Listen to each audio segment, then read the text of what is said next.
नमस्कार, मैं संघर्ष और आप देख रहे हो झकास। दोस्तों, अभी 12th की एग्जाम हो गई है और बहुत से स्टूडेंट हैं जो भी सर्च कर रहे हैं कि अभी आफ्टर 12th यानी कि 12वीं के बाद हमें क्या करना चाहिए।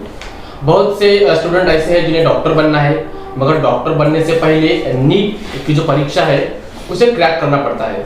मगर बहुत से बच्चों को इसकी प्रॉपर इंफॉर्मेशन नहीं रहती, इसलिए क्या है नीट और नीट के बारे में इंफॉर्मेशन आज हम इस वीडियो में जानेंगे। दोस्तों, अगर आपने अभी तक झकास मराठी को सब्सक्राइब किए नहीं तो आप सभी से विनती रहेगी कि आप झकास मराठी को सब्सक्राइब कीजिए। दोस्तों, आज हमारे साथ ऐसे मेहमान है जो करियर जोन करके कोचिंग संस्थान है जो कि पूरे विदर्भ में किसी भी पहचान की मोहताज नहीं है। पूरे विदर्भ में इनके कोचिंग का डंका है। वही के डायरेक्टर रोहित झा सर आज हमारे साथ है। सर, आपका स्वागत है झकास मराठी पर। नमस्ते। सर, अभी 12th की एग्जाम हुई है। बहुत से बच्चे सर्च कर रहे हैं कि नीट करना है, तो नीट के बारे में उन्हें प्रॉपर इंफॉर्मेशन नहीं है। तो सबसे पहला क्वेश्चन आपको ये रहेगा कि क्या है नीट, और सर थोड़ा नीट के बारे में थोड़ा इंफॉर्मेशन दीजिए। नीट बेसिकली एक ऐसे एंट्रेंस एग्जामिनेशन है जिसके बेसिस पे मेडिकल से रिलेटेड जितने भी कोर्स है, MBBS है, BAMS है, BHMS है, BDS है, फिजियोथेरेपी है, नर्सिंग है, इस सभी में एडमिशन्स के लिए सेंट्रल लेवल पे एग्ज़ाम होती है नीट। वही है एग्ज़ाम। और इसमें बच्चे 11th 12th वाले जो बच्चे होते हैं, 12वीं के बाद वाले जो बच्चे होते हैं जो तैयारी करते हैं, और वो जिनका मेडिकल फील्ड में सपना है डॉक्टर बनने का, समाज का सेवा करने का, वो ये सब फील्ड को चूज करते हैं। सर, कंपटीशन का ज़माना है, अभी सब लोग रेस में है, मगर कौन सी एज से स्टूडेंट ने नीट की तैयारी शुरू कर देना चाहिए? कौन सी क्लास से उन्होंने नीट की प्रॉपर पढ़ाई शुरू कर देना चाहिए? देखिए, इसके लिए ऐसा कोई प्री डिफाइंड चीज़ें तो है नहीं, और कंपटीशन तो हर समय रहा है। जिस समय जैसे हालात थे उस हालात में लोग कंपटीशन करते हैं। तो नीट की अगर प्रॉपर तैयारी करनी है तो मैं तो यही बोलूँगा बच्चों को कि अगर आपका सपना है डॉक्टर बनने का और आज आपने तय किया तो आज से चालू कर दो। मतलब 10th के बाद चालू करते हैं जनरली बच्चे, कुछ बच्चे उससे पहले भी चालू कर देते हैं, पर प्रॉपर समय जो है वो 10वीं के बाद चालू करने का टाइम है। उनको 2 साल अच्छे से मिल जाता है और वो अच्छे से कर पाते चीज़ों को। अच्छा, लेकिन 10वीं से नीट की परीक्षा की तैयारी शुरू कर दिया। हाँ, चूँकि 11वीं 12वीं का जो सिलेबस है ना वही नीट का सिलेबस है और सेंट्रल लेवल पे उसी के बेसिस पे एग्ज़ाम होने वाली है। तो 10वीं के बाद जो है ना वो इसी समय में शुरू कर देना चाहिए। लेकिन फिर भी अगर कोई बच्चे ने तब नहीं करे हैं तो 12वीं के बाद उसे ज़रूर कर देना चाहिए। 1 साल कम से कम इस चीज़ों के लिए देना चाहिए।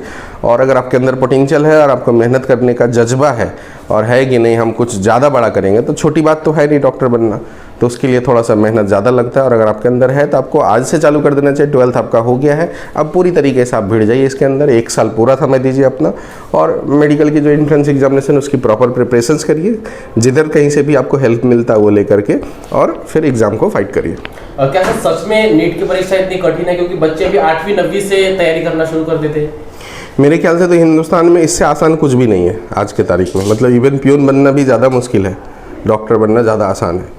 अभी बहुत ज़्यादा सीट है गवर्नमेंट में, तो बहुत अपॉर्चुनिटी है। मतलब बस ये है कि आपको एक अच्छी दृढ़ इच्छा शक्ति की ज़रूरत है। हाँ, ये बात सही है कि कंपटीशन ज़्यादा है इसलिए मेहनत ज़्यादा लग रहा है, बट एग्ज़ाम बहुत ईजी है। एग्ज़ाम में कहीं से भी कोई टफनेस की बात नहीं है। अच्छा सर, बहुत लोग बोलते हैं कि फिजिक्स से इंपॉर्टेंट सब्जेक्ट है, अगर फिजिक्स जम गया बाकी सब आसान है। तो सर, बच्चों ने फिजिक्स के साथ दोस्ती कैसे करना चाहिए? फिजिक्स जमना ना एक मतलब ऐसा है कि उससे पहले आपको मैथ्स थोड़ा समझना पड़ेगा, क्योंकि पूरा यूनिवर्स मैथमेटिक्स के ऊपर बेस्ड है। तो आपको पहले मैथमेटिक्स का फंडा, थोड़ा बेसिक फंडा क्लियर करना पड़ेगा। जिन बच्चों का ये क्लियर है उनको ही फिजिक्स में इंटरेस्ट जनरली आता है या आ सकता है। तो आपको फिजिक्स में अगर जाना है तो मैं तो यही सभी को सजेस्ट करूँगा कि 1 आध महीने आप समय दीजिए, कोई अच्छे व्यक्ति से मिलिए जो आपको ये प्रॉपर बता सके कि मैथ्स का कौन सा सेक्शन, कौन सा हिस्सा फिजिक्स में ज़रूरत पड़ती है, उसको आप पहले मास्टर करिए।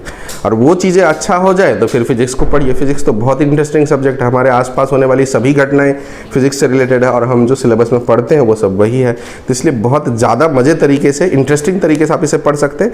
लेकिन बेसिक फंडामेंटल मैथमेटिक्स क्लियर करना ज़्यादा ज़रूरी है। अगर आपको नहीं है तो पहले आप उसे क्लियर करिए, फिर फिजिक्स की तरफ आगे बढ़िए, फिर आपको फिजिक्स से प्यार हो जाएगा। अच्छा, मगर बहुत से स्टूडेंट्स का फीस फ्री रहता है सर, तो फिजिक्स वाले स्टूडेंट वो कैसे मैथ नहीं, मतलब मैथ सॉल्व करना ज़्यादा ज़रूरी नहीं, बहुत छोटी सी चीज़ है मैथ्स का। कौन सा फिजिक्स में लगता है, सिर्फ आप इतना देखिए आपने मैथ्स था नहीं था उससे कोई विशेष लेना देना नहीं। आपको मैथ्स पूछा नहीं जाएगा, पर फिजिक्स में इंटरेस्ट क्रिएट करने के लिए कुछ फंडामेंटल मैथमेटिक्स है, उतना सीखिए, उसके लिए 15-20 दिन हार्डली लगते हैं। किसी अच्छे व्यक्ति से समझिए कि उसमें से क्या हमको करना है, जो हमको फिजिक्स में ज़रूरत पड़ेगी, उतनी चीज़ें सिर्फ सीख लीजिए, बस इतना काम है। आपका फिशरीज है, IT है, CS है, उससे कोई विशेष फ़र्क नहीं पड़ता, क्योंकि एग्जाम तो मैथ्स का होगा नहीं, एग्जाम तो आपका फिजिक्स केमिस्ट्री बायो का ही होगा। तो फिजिक्स और केमिस्ट्री दोनों को अच्छा करने के लिए, एक्सेल करने के लिए बेसिक फंडामेंटल जो मैथमेटिक्स है उसको थोड़ा सा बस फोकस कर लिए। मैं ये कहना चाहता हूँ कि आपका मैथ्स नहीं भी था तो भी चलता, कोई इशू नहीं। सर बहुत से बच्चे रात रात भर पढ़ाई करते हैं, प्रॉपर क्या टाइम देना चाहिए पढ़ाई को, या फिर कितने घंटे स्टूडेंट्स ने पढ़ाई करना चाहिए तो नीट देना आसान रहेगा? घंटों का ऐसा कुछ है नहीं है, और कि आप कब पढ़ना चाहिए पर्सन टू पर्सन डिपेंड करता है, ये सब्जेक्टिव चीज़ है। किसी को रात में पढ़ना अच्छा लगता है, किसी को दिन में पढ़ना अच्छा लगता है। मैं तो ये बोलूँगा जब भी आपको पढ़ना अच्छा लगता है जम करके पढ़िए, क्योंकि अगर जीवन में कुछ करना है तो करना पड़ेगा मेहनत।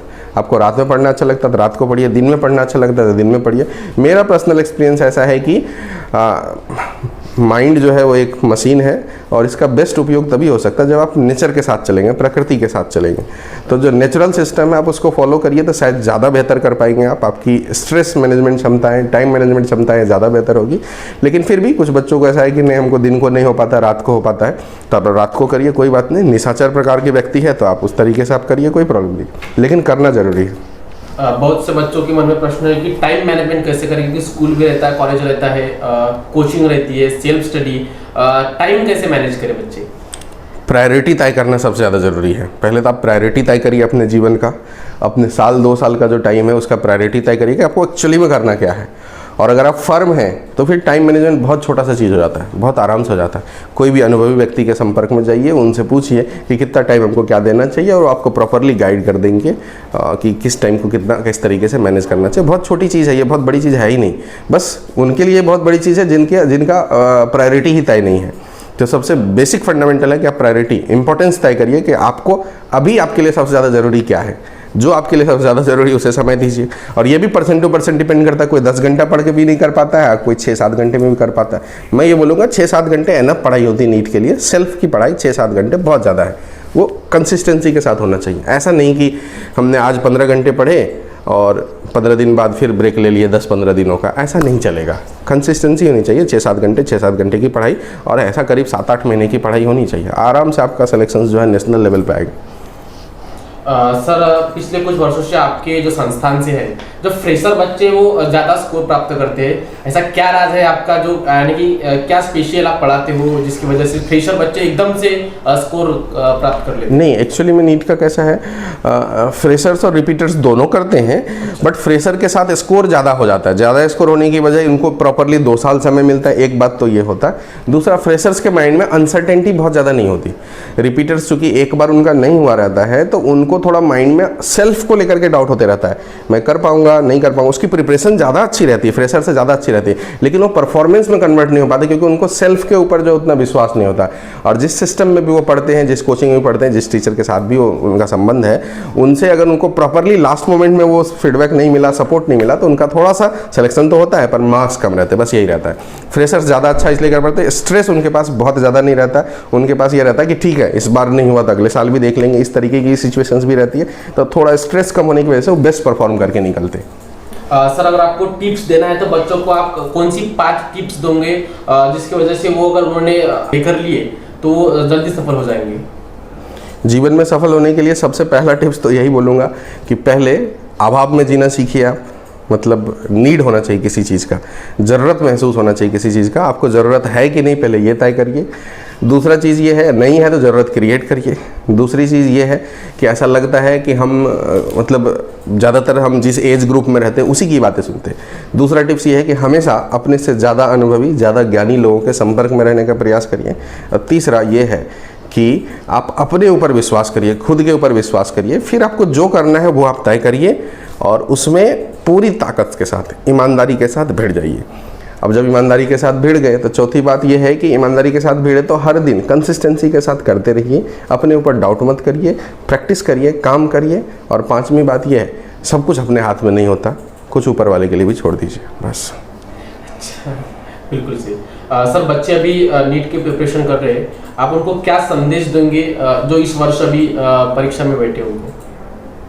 जो इस वक्त परीक्षा में बैठ रहे हैं उनके लिए अभी ये 1 महीना टाइम बहुत इंपॉर्टेंट है। मैं तो यही बोलूँगा, उस 1 महीने का जो स्टार्टिंग का पहला 15 दिन, अभी से लेकर 15 अप्रैल तक का जो समय है, इसमें आपको थोड़ा सा सोना कम करके 5-6 घंटे के आसपास सोइए और बाकी पूरा टाइम अपने प्रिपरेशंस और अपने रिविजन्स, आप जहाँ भी पढ़ रहे होंगे आपकी पढ़ाई ऑलमोस्ट हो चुकी होगी, रिवाइज करिए उसे और ज़्यादा से ज़्यादा नंबर ऑफ़ टेस्ट अटेम्प्ट करिए ऑफलाइन में जितना ज़्यादा आप कर सकते हैं। और टेस्ट में जो क्वेश्चंस में आपको मिस्टेक्स हो रहा है उसके ऊपर आप काम करिए, उस टॉपिक के ऊपर काम करिए।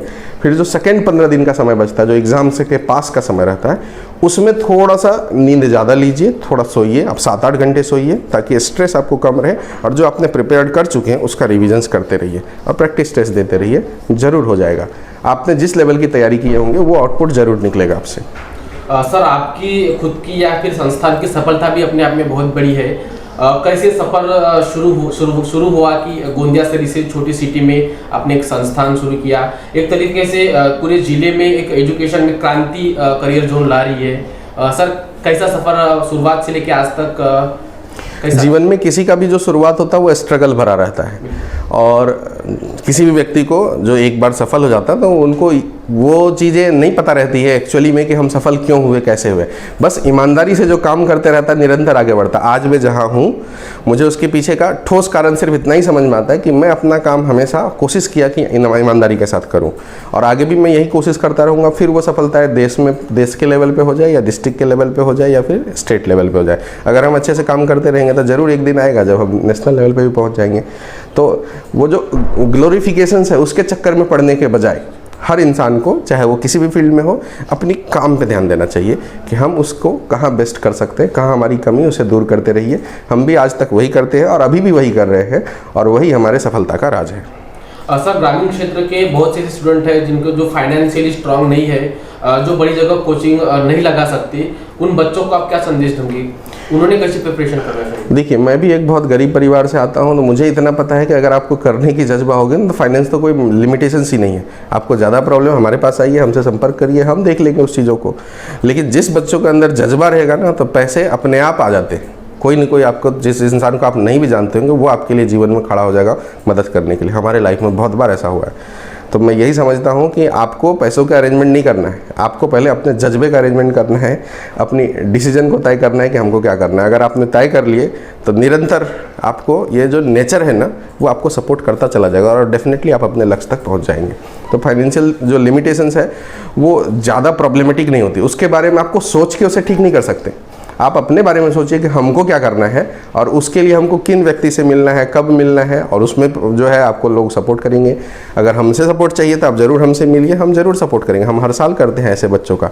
ये भी नहीं देखते कि वो पढ़ने में अच्छा है या बुरा है। हमको पता है कि अगर इसने पढ़ना चाहता है पूरा, हम सब चीज़ फ्री करते हैं, करेंगे। और ऐसे मैं अकेला ही व्यक्ति ऐसा नहीं हूँ, मेरे ख्याल से एजुकेशन सेक्टर में बहुत सारे ऐसे अच्छे लोग हैं, भरे पड़े हैं।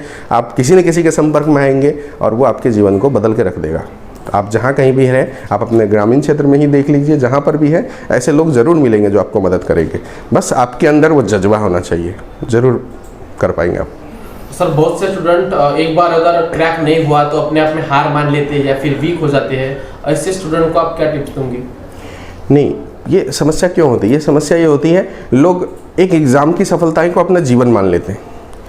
असफल होना तो जीवन का एक मतलब, बहुत सारे ऐसे पड़ाव है जिसमें असफल होते हैं। हर कोई जीवन में असफल होता है और जितना आप चाहोगे वो कभी नहीं मिलेगा, उससे थोड़ा कम हमेशा मिलेगा।